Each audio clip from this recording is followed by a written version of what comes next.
All right, welcome back. Welcome in a spectacular edition of the Outsider Sports Football Podcast because we're here October 31st on Halloween. Dylan didn't like that one. Nope. I just wanted to let the fans know that I was on their side. Okay. I approve. I had to try. As the host, you can't win all of them. But no, we got Ben Mandel, Corey Jason, Dylan Mel. I'm Ryan Balliot. We have some big news to talk about in the NFC. We're going to get to that. We're going to get to our Week 9 look ahead. Some spectacular matchups coming up this weekend, our Outsiders of the Week. But let's get into the trade deadline. Happened just a few hours ago. Unfortunately for me, Jalen Johnson is not a Colt. No secondary help is coming. That was your Colt Report Weekly because they didn't do anything. I liked that one. Surprising. That was my favorite yet. Yet is the key word because they are not stopping anytime soon. But no, the Bears, they still made some moves. They gave up a second-round pick. What? Before we're done with the Colt Report Weekly, can we get a little TY action from you since you're repping them behind you? You know, I had to put the ghost jersey behind me on Halloween. Was that one a little better, Dylan? No. No. Was it worse? No. It was the same. Okay. These Eagles fans, man, they're tough. Just don't throw any batteries at me through the monitor. But no, the Bears, they gave up a second rounder for Montez Ford. Sweat. Oof. I'm thinking wrestling here. Montez Sweat. And then all it took really was a third rounder for Chase Young for San Francisco. So, yeah, the Bears are still the Bears. But what do we make of these moves? Washington is selling big. That kind of figures. What do you guys make of these moves? How does it change the dynamic in the NFC so far? I don't know if it necessarily changes anything. Do you guys really feel like Chase Young to San Francisco is moving the needle? No. Yeah. Their quarterback is still Exactly. Like their defensive line wasn't the problem. So I don't think that there was any big impact moves that are really changing anything. The Bears are still not contenders. Like that, I think Leonard Williams to Seattle was a solid move, but again, I think that was it was probably the most impactful though, because I think Seattle, they smell a little bit of blood in the water with San Francisco and that they could win the division. And I think making moves to push for that is the right call. I think Brock Purdy, the clock has struck midnight, back into a pumpkin for him. And I think that the 49ers and their front office can try and surround him with the Avengers on offense and the Justice League on defense all they want. It's not going to matter. He's going to have to be the one that makes plays. And this was the problem that I said for basically since he started playing. Let's see him come from behind. Let's see him in a tough situation. You know, we didn't get to see him in the NFC Championship, obviously. And then the last 3 weeks, we've seen him in tough situations, and he's 0 for 3 with turnovers at the end of the last 2 games. And he was terrible for 3.5 quarters of the Cleveland game. Chase Young, also, there's questions of his availability. Why do you think Washington wanted to move a former number 2 overall pick edge rusher? It wasn't because he doesn't have the talent. It's because he's not providing them enough for them to be good because he's not out there. Yeah. I mean, the Niners were on my hot seat. I believe it was last week. I think we did hot streak or hot seat. And I said that the Niners were on the hot seat solely because of their quarterback situation and what's going on. And I think that is proven to be true. I don't know how much is related to the concussion that Brock Purdy suffered, because that did look kind of nasty. But what really not concerns me, what really makes me question this deadline was the compensation for the players. Ben, you texted me earlier today, right? If Leonard Williams went for a 2 and a 5, Chase Young has to be a first-round pick, right? Well, and it's all over the place. Nothing was consistent. Nothing was consistent, but also I think Chase Young is worth not even a third based on his availability and honestly how he's actually played on the field. He's worth a lot based off name brand alone because of what he was coming out of college, but missing so many games, coming off a major knee injury and not being an incredibly impactful player while he's on the field, albeit while rehabbing still, just makes me question the move. I think pairing him with Bosa, two college teammates, guys that knew each other, that's a good move. I think he'll benefit a lot from being on that defense and almost being hidden by some of the great players they have. But I just don't. I think it moves the needle a bit because it adds more to a solid defense. And if you can get what Chase Young was supposed to be out of Chase Young, then it's a home run for a third rounder. That's not going to be an early third. Like, I don't expect this to be a top 100 pick. But then you Yeah. have the Bears, who nobody knows what they're doing. They're trading a second rounder for a worse player than Chase Young. Like, Montez Sweat isn't bad, but he's not Chase Young. And he's also somebody that the Bears could have very realistically have signed in the offseason.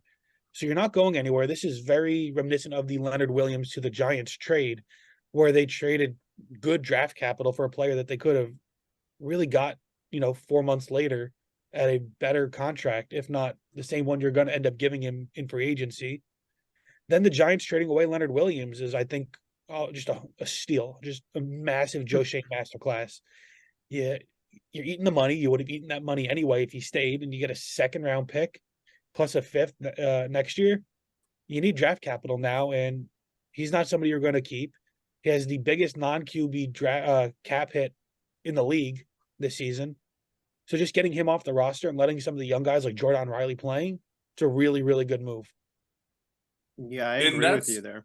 I have to ask though, Corey, because I understand, and you say yes, that's a steal. And my point being there is, wouldn't you consider a pass rusher like Leonard or like Chase Young more valuable than someone like Leonard Williams, who is more of a run defender at this point? I mean, like, I'm not trying to discount what Leonard Williams does or say that he's not good, but a pass rusher is more valuable than Leonard Williams, which is why I was surprised, ultimately to see Chase Young only go for a third, especially when Sweat goes for a second. But Leonard Williams plays pretty consistently. He's missed very limited amount to Over the injury. last couple of years, not so much. He More missed than his first Chase game. Young, but He missed his first game of his career early last year, and he hasn't missed like any since. he was in and out of the lineup consistently, and he Well, may they're have keeping he him was fresh. off the field a lot. He was out of games. There were so many games last year where Leonard Williams was listed as out after maybe playing a few snaps. But that's You not cannot his say fault. that He he is played, completely and you're thinking of available. Aziz Ojulari, I think. No, That's what Leonard happened to Williams him. is the same situation last year. Aziz is even regardless- worse, but but Leonard regardless, Williams is also Leonard not Williams- consistently on the field. Seattle's biggest flaw right now as a defense is the ability to stop the run.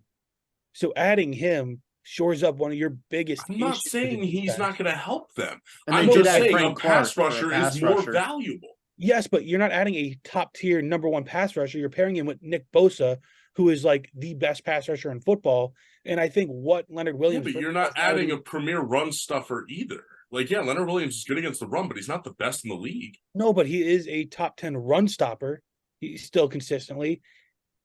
I think what he provides to Seattle is going to be more beneficial than what Chase Young will provide to the Niners.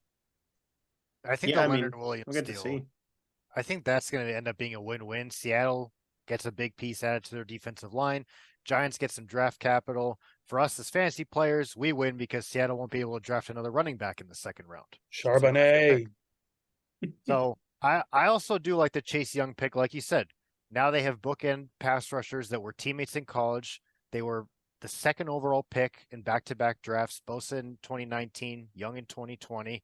And he does get to be hidden a little bit. That is a very good defensive line that also includes Javon Hargrave and the best linebacker in the game behind him in Fred Warner. So I think the weakness for the 49ers defense, and we've seen it a little bit the last couple of weeks, was the secondary. They're not able to go get a corner. Let's try and get a pass rusher, force opposing quarterbacks to throw the ball a little bit, and maybe Charvarius Ward and company can get takeaways that way. I mean, let's be honest here. The 49ers did that move to try and keep pace with Philadelphia. Like, at the end of the day, that's who they're trying to beat in the NFC. Yeah, The Lions are fun, but they're not the team that the Niners have their eyes on. I just don't know if that closes the gap between you and Philadelphia. Just this last week, the Eagles played Chase Young. Jordan Mailata held him to 0 quarterback pressures, 0 sacks, 0 quarterback hits, and 1 tackle on the day. It wasn't like he was a superstar out there. Now, granted, obviously him being the second guy, but he was out there with Montez Sweat, with Jonathan Allen. It's not a bad D line in That's a Washington. very good front four. And No, he their was front still four is held insane. to be Or was. irrelevant. I just wonder if Chase Young if we took away his college production and nobody knew his draft capital, is he any better than Jadeveon Clowney? That's what I'm saying. Like, I Hasn't think he's produced. getting a little Jadeveon Clowney, where He it's like hasn't the produced in name the is bigger NFL. than the production. Yeah, I agree, 100%. He hasn't produced enough in the NFL. You know, he disappears in big games. He disappears a lot in divisional games. We've seen against the Cowboys, Giants, and Eagles. And even when he does do something, it's early on and he doesn't make impact plays. He could get there. We know he has the talent, but he's never put it together in the NFL yet. Yeah, if there's one coaching staff though that I trust to start to get that production, it's Kyle Shanahan and this 49ers coaching staff. Because I mean, offensively, we see what the quarterbacks look at Garoppolo now. He's one of the worst starting quarterbacks in the league. When he was there in San Francisco, that was a great system. They've had their defensive coordinators getting hired as head coaches these past couple of seasons. So this is I think, a relatively low risk. It's projected to be a late third round pick for San Francisco. Could be a very high reward. Elsewhere today on this trade deadline day, Minnesota made a couple of moves. Obviously, losing Kirk Cousins to the injury for the rest of the season, they went out and acquired Josh Dobbs, who he's been maybe the lone bright spot for Arizona thus far this season, but with Kyler Murray coming back, he was being able to get shipped out.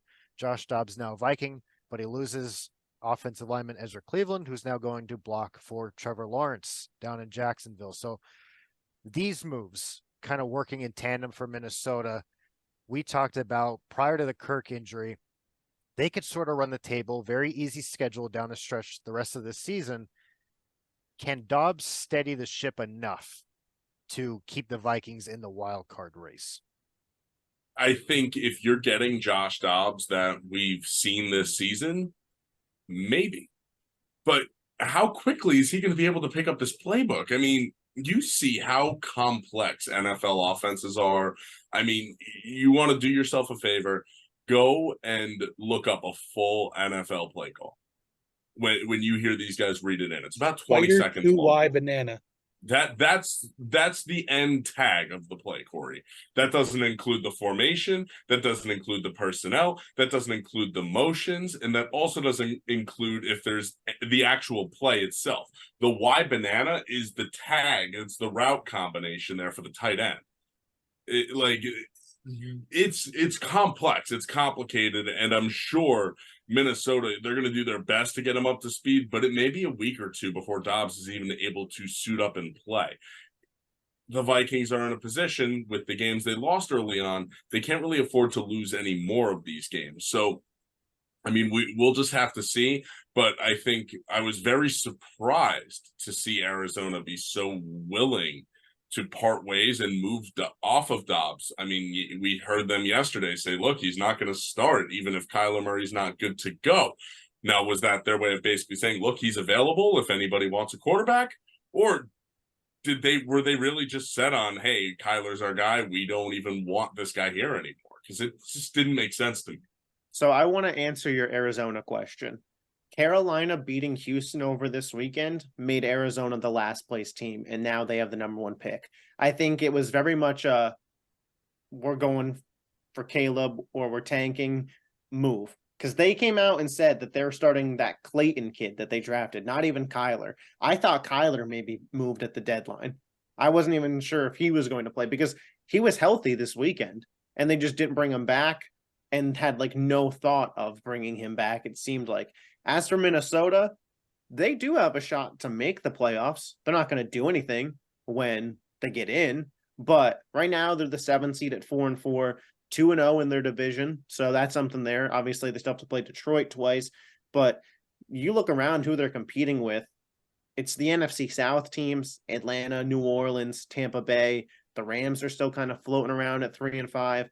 Washington is the 11th seed, but they just sold today. So it's really just New Orleans, Atlanta, and Tampa, and maybe the Rams, but the Rams clearly have a ton of roster holes. So I think with Dobbs, if he's able to be a game manager with those weapons, if Jefferson comes back, you have Hawkinson, Addison's really emerged. They didn't get rid of anybody on the defense, and the defense played pretty well against San Francisco. So they could certainly get in, and maybe the idea is once we're in, we got a shot, but I don't know. I think this had to do with if Kirk Cousins isn't our quarterback next year, what does it look like if we kind of just sit back and go in with a Dobbs? Mark my words right here. 6/14, Tuesday, October 31st. The Vikings will be a wild card team. No ifs, ands, or buts about it. I think Dobbs has shown that he is a capable NFL quarterback. He's able to keep a team afloat. The Vikings have a much, much better roster than the Cardinals do. Plus, they're a team that actually wants to win games and not lose them. The Vikings aren't tanking. I do think Kirk is back with the Vikings next year. Keep him afloat. Justin Jefferson's going to come back soon. Get him with Dobbs, who's shown he can throw a nice deep ball. He can move. I like the Vikings' chances, and winning that game when Kirk went down against the Packers, that's a very good thing because it keeps them and keeps their mindset afloat. I'm just concerned with a lot of with what Arizona's doing because now this is the second time they've recently given up on a quarterback. If they're tanking for Caleb Williams, they're giving up on Kyler Murray, just like they gave up on Josh Rosen for Kyler Murray in back-to-back drafts. And now this isn't back-to-back, but this is still, within a Back-to-back quarterbacks. yeah, within a short period of time, especially after giving Kyler that big deal. Now, Dobbs, we saw learn the Arizona playbook basically within a week. He got traded for at the last day of camp and was the quarterback, on opening day. Less than a week later, I think it was, or about a week. So we saw how he grew with the Cardinals. So I think he's not going to start this week, Dobbs, but I can see him starting next week and then getting better week in and week out with that team. So the Vikings, I think, will be fine. And I'm interested to see how this goes because this is going to be a big notch on the belt for their coaching staff if they're able to get to the playoffs with Dobbs and keep that team afloat. And these next two games are huge for them for that wild card. At Atlanta, hosting the Saints, two teams that are right there with them. Winnable games. Winnable games, but Dobbs isn't playing this week. Head coach Kevin O'Connell basically already came out and said that. If Dobbs isn't there next week, and, I'd rather have him for New Orleans, though, than Atlanta. No, I agree. I'm just, you want to win both, ideally, if you're going to be getting in. If you're going to tell me that Dobbs is only available for one of these two games, it's the New Orleans one. I think they could win against Atlanta with whatever they're throwing out there because Atlanta's just going to try to run the ball. Well, they're not going to have Bijan play. They're not going to have Kyle Pitts play. They're just going to run out with Drake London and Tyler Allen play. Just get some cardio. Yeah. And except for Bijan. They're going to Bijan's got a headache. He must be in the doghouse. Also, you mentioned Arthur Smith gives everyone a headache. You mentioned Jacksonville. I think they're gearing up for a deep run. They just won 5 games in a row. Their offensive line was already top 10 in protecting the quarterback. You bring in another offensive line piece. I think Jacksonville, don't be shocked if they end up in an AFC championship. What was Urban Meyer doing with that team? This is what everyone expected the Broncos to turn into, right? Like they thought Nathaniel Hackett had an Urban Meyer type effect on the Broncos. Yeah, turns out Russ Cook. Well, actually, Russ has been good this year, so statistically. Yeah, Denver didn't turn into be the sellers many thought they would be. Jerry Jeudy still a Bronco, Courtland Sutton still a Bronco, Justin Simmons still a Bronco. Well, and I think the last few weeks for the Broncos have just been better, right? Since that embarrassment against Miami, they've been competitive.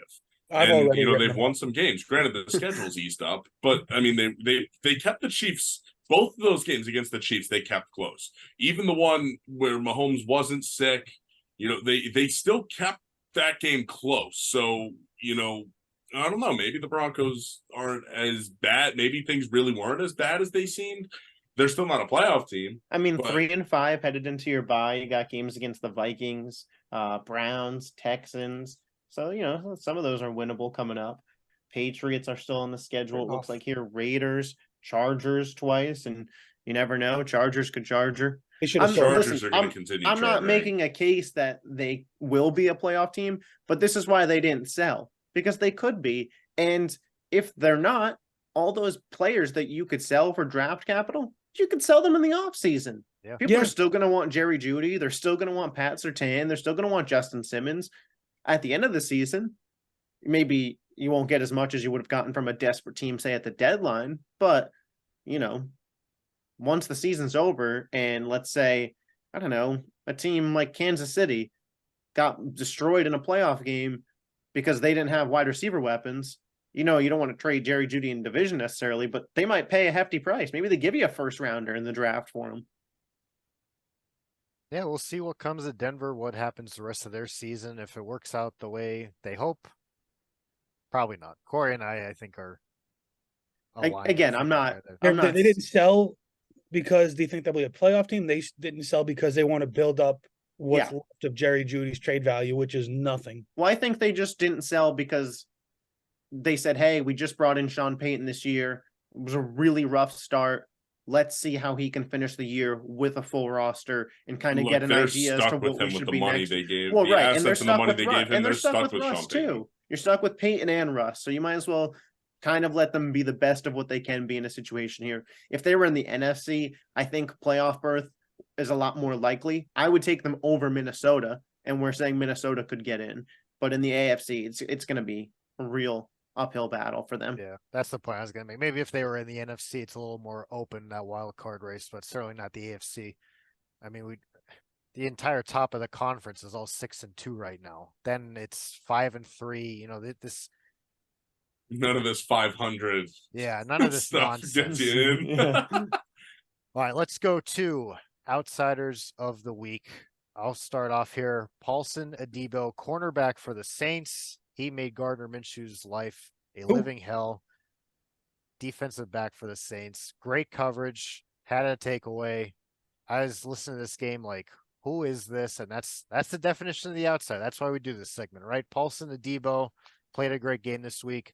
Could be a good running mate, a good corner to pair with Marshawn Lattimore down there. Yeah. So for me, I'm going with the quarterback out of Tennessee, Will Levis. This guy had an unbelievable first start in his career.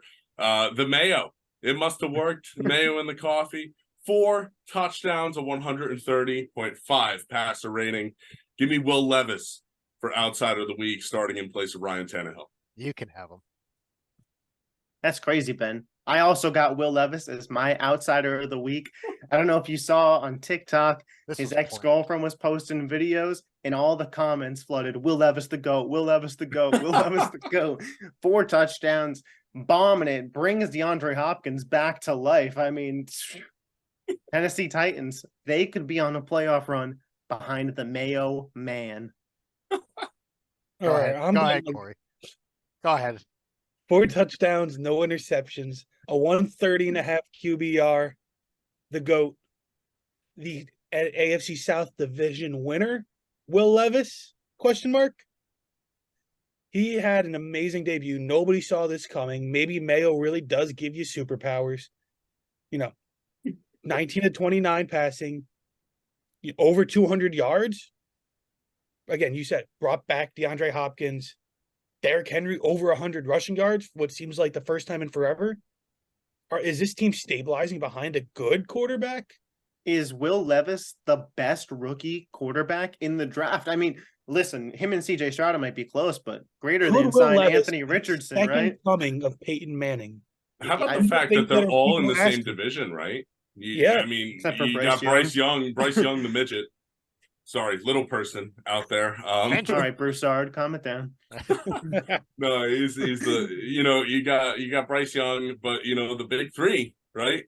CJ Stroud, Anthony Richardson, Will Levis, all in the AFC South. These are questions people are asking. Is Will Levis?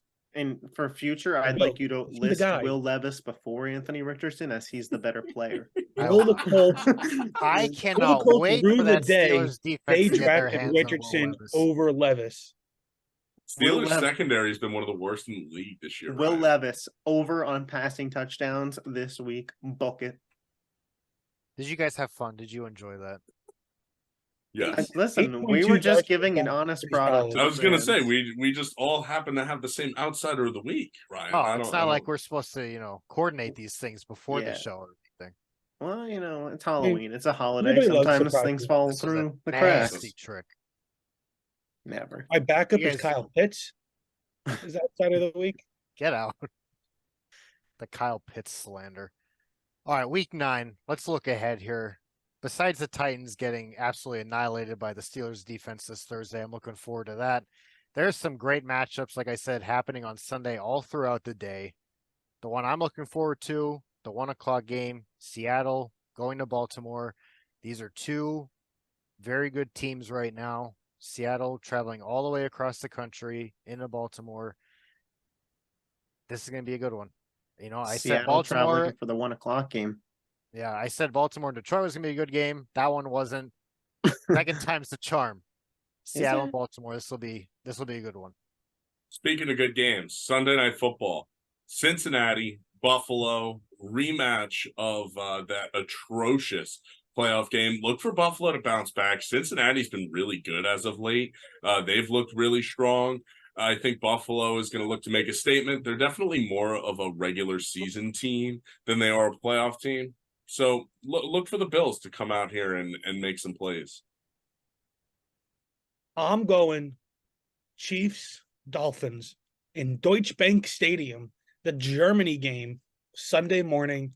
Mahomes, I'm expecting him to have that flu out of his system. No more bathroom breaks in the middle of a game for Mahomes. No more IVs needed. He's going to go out there and he's going to really make the Dolphins prove whether they are real or not. I don't know Yeah. if McDaniels Is Taylor Swift in Germany, though? No, No. she's not. The Eras Tour is back. So I wouldn't expect a big day out of Travis Kelce. But Rashi Rice about to be that wide receiver 1? Question mark. I like that for my Now on the fantasy flip team. side, this is a team that the Dolphins need to beat in order to be taken seriously. You can drop 70 on the Broncos all you want. Nobody's going to believe you're an actual contender until you can beat these other contenders. And the Chiefs are the team to beat in the league. They won the Super Bowl. They're the team you need to beat, whether they have a receiving core or not. The Dolphins need to win to be taken seriously, I think. Yeah, I hear you there for sure. Dolphins against the two best teams they faced this year have not looked good. Not at all. So question marks there. I turned my camera off there because my dog was laying down and he was sleeping and he was having nightmares. Just like the Cowboys, they'll be having nightmares all week as they get ready to come to Philadelphia. Cowboys Eagles week. You guys knew I had to pick this as the game of the week. You knew I had to be on the show to talk about it. All the Eagles have to do is not give up a pick 6 early and make Dak Prescott play a real game, and they'll be fine. But on a real note, Kevin Byard, a week into the system. Jalen Hurts, what's up with that knee? Dak Prescott and the Cowboys. We've seen this before. Monster week. How do they follow that up against real competition? A win here for the Cowboys could really put them in prime position to actually be the 1 seed in the NFC. Versus if the Eagles get this win, go into the bye 8-1 before Kansas City, feeling really comfortable, as everybody said they're headed for this hellacious run. If they're able to go 3-0 into the bye to start that 2-month run, this game matters a lot for later implications. And it's NFC East divisional game, prime time. You know what it is. We saw Sam Howell kind of pick apart that Eagles secondary and have an amazing day. Does it kind of worry you a little bit how that No. defense is playing? Have you're muted, Ben, but Yeah, sorry, my dog's a little upset as well. But no, when you look at the Washington offensive line is significantly worse than the Dallas one. So for Sam Howell to have enough time, Sam Howell was way more mobile than Dak Prescott, though, as well. And That's sneaky speed. Sam Howell and other Eagles fans will know what I'm saying here.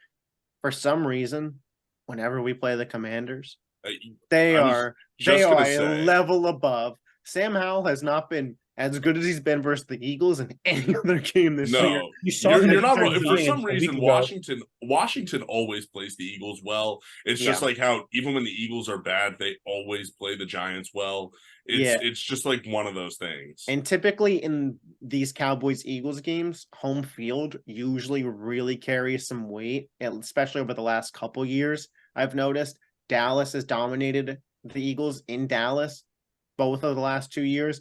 And last year it was Cooper Rush. So take that with whatever grain of salt you want, but I feel like the Eagles are going to go out and get the win, especially if Jalen Carter's active. That's something to look out for, though. He has been sensational. Clear defensive rookie of the year in my eyes. If he's out there, could be a problem for Dallas. And I'm interested to see because the Eagles are they're definitely top 5 against the run this year. I don't have the stat in front of me, but Dak's going to have to throw the ball to win. And we've seen Dak not do well in those spots before. So we'll see how it goes. Tony Pollard, 121 snaps now without a touchdown. And they didn't trade back for Zeke today. So Didn't make a move for Derrick Henry either. That was another popular they one. made no move today. Yeah. I saw Cowboys Twitter was fuming. They didn't want to poke the bear, as Jerry Jones would say. Yeah, so good teams on bye, Jacksonville, San Francisco, and Detroit, and then also Denver. But aside from the matchup I talked about, the 3 games you guys talked about could all very easily be games happening divisional weekend in the playoffs. So it's exciting. We're getting some great matchups here in the middle of the NFL season. We're going to see how those games go. We're going to react to it next week. And we're also at that point, I think it's time to give some midseason awards out.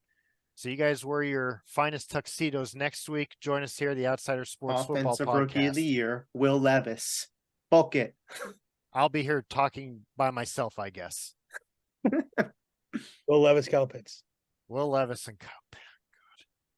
All right, join us next week. Thank you guys for listening. Follow us on Twitter at Outsider Sports 3 to make sure you get the latest notifications for when all of our content goes live. The World Series, we're in the thick of that. So our baseball content led by Corey here, our hockey content, NHL led by Ben here. Make sure you go check all of that out. Follow us on Twitter, on Spotify, and YouTube, wherever you watch our shows, and check out our website. We got great content every week coming out there. Thank you guys again for listening to the Outsider Sports Football Podcast. We'll see you next week.